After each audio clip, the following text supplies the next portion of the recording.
Hello बच्चों, let's read the given question. The question says ice starts forming in a lake with water at 0 degree Celsius when the atmospheric temperature is minus 10 degree Celsius. If the time taken for the first 1 centimeter of ice to be formed is 7 hours, then the time taken for the thickness of ice to change from 1 centimeter to 2 centimeter is option A 7 hours, option B 14 hours, option C is 21 hours, option D 3.5 hours. So in this question we can say as a key concept ice formation basically हो रही है यहाँ पे. So ice formation will be due to what we can say यहाँ पे phase change हो रहा है. Phase is changing from liquid to solid. ठीक है ना. Water is getting converted into what solid ice में कन्वर्ट हो रहा है. अब ऑल्सो वी नो के जो हीट ट्रांसफर होगा, so heat transfer will be from water to the atmosphere. ठीक है. So that heat transfer d q by d t, that is flow of heat basically we are writing, or the heat flow rate we are writing. dq by dt क्या लिखा जा सकता है? ka delta t upon x. अब हमने क्या माना है कि x विड्थ की बेसिकली अगर हम ड्रॉ करके देखें situation, so this is the water और हमने मान लिया है कि लेट सपोज x विड्थ की जो है water is converted into ice. अब उसके ऊपर we are considering के let's suppose very small width यानी कि dx width को कितनी हीट लगेगी और we can say कितनी heat this will transform into the surrounding so that it will this layer of dx width get converted into ice. So ये expression हम लिख सकते हैं dq by dt will be ka delta t by x, यानी कि dx width को बर्फ में कन्वर्ट होने के लिए इतनी heat flow we have to be considered. ठीक है. अब यहाँ पे वी नो के जब ice is getting converted, water is getting converted into ice, तो यहाँ पे we can say there is a change of phase. ठीक है ना. तो फेज चेंज के लिए हमको क्या पता है कि phase change can be written as जो हीट निकलती है उसमें से that is given by ml, और L क्या है यहाँ पे latent heat of fusion we can say. ठीक है. अब इसी चीज को यूज करते हुए we will try to analyse the given question. We can say इतनी सी विड्थ के अंदर से जो हीट निकल रही है that is m into L. So we can say this expression can now be written as therefore d ml upon dt and that will be equals to ka delta t upon x. ठीक है. अब यहाँ से m को हम क्या लिख सकते हैं? Density into volume. ठीक है ना. So we can write L, that is L तो कांस्टेंट है उसे हम बाहर ले लेंगे. सो ये अंदर बचेगा हमारे पास डेंसिटी इनटू वॉल्यूम. ठीक है. Divided by dt and that will be equals to ka delta t upon x. अब फर्दर इसको हम सिंप्लीफाई करें सो L और डेंसिटी को भी हम बाहर ले सकते हैं, it is constant for water. अब हम बात कर रहे हैं इसकी वॉल्यूम की. सो वॉल्यूम को हम क्या लिख सकते हैं? Area into length. ठीक है. अब एरिया इनटू लेंथ को हम क्या लिखेंगे यहाँ पे? बेसिकली एरिया इनटू लेंथ, और यहाँ पे लेंथ क्या है हमारी? x है. ठीक है ना.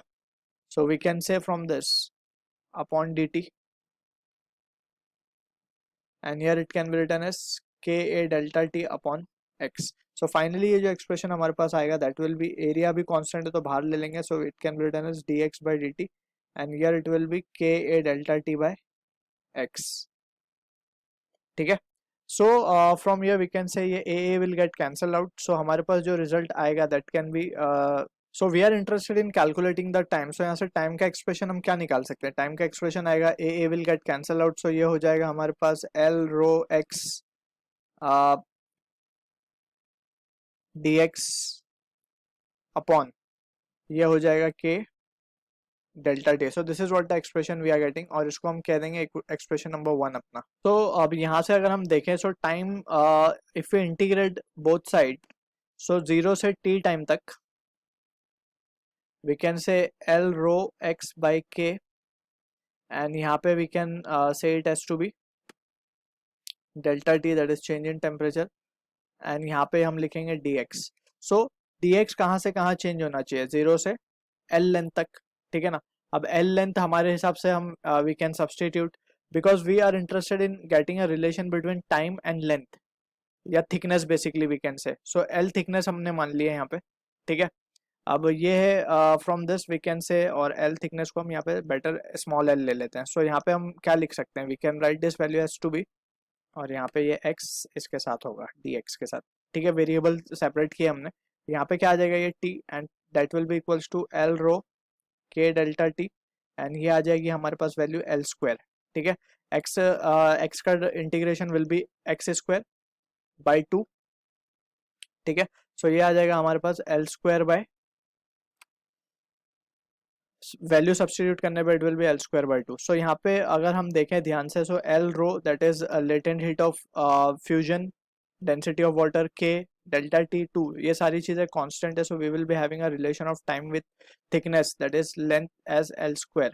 ठीक है, सो इसको using this relation we can say now, we can right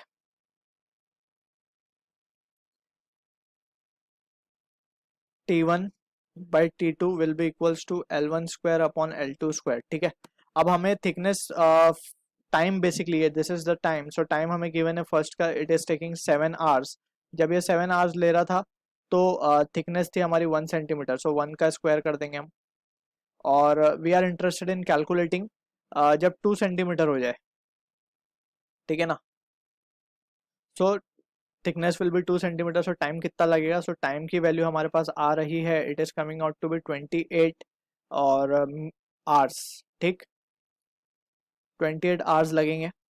अब basically we have been asked to find के then the time taken for the thickness of ice to change from 1 to 2 centimetre. Basically ये 1 to 2 centimetre के लिए हमें check करना है, और हमने जो चेक किया है इसे 0 से 2 सेंटीमीटर के लिए चेक किया है बेसिकली. ठीक है, so we can say therefore 1 से 2 के लिए, therefore time taken for ice to form from 1 centimetre to 2 centimetre. ठीक है, अब 0 से 1 सेंटीमीटर के लिए वो 7 घंटे लगे थे उसको, और 1 से 2 के लिए अब कितने लगे होंगे, और हमारे पास टोटल टाइम है 28 आवर्स. मतलब 0 से 28 आवर्स में वो 2 सेंटीमीटर तक की थिकनेस उसने बना ली. सो और 0 से 7 आवर्स में उसने बनाई है थिकनेस सिर्फ 1 सेंटीमीटर की. So we can say therefore that will be equals to 28 minus of 21, है ना. तो ये आ जाएगी वैल्यू हमारे पास, sorry 28 minus 7, that will be 21 hours. So 21 hours लगेंगे उसको 1 सेंटीमीटर और थिकनेस बनाने के लिए. That is matching with option C. I hope you understood the solution. All the best.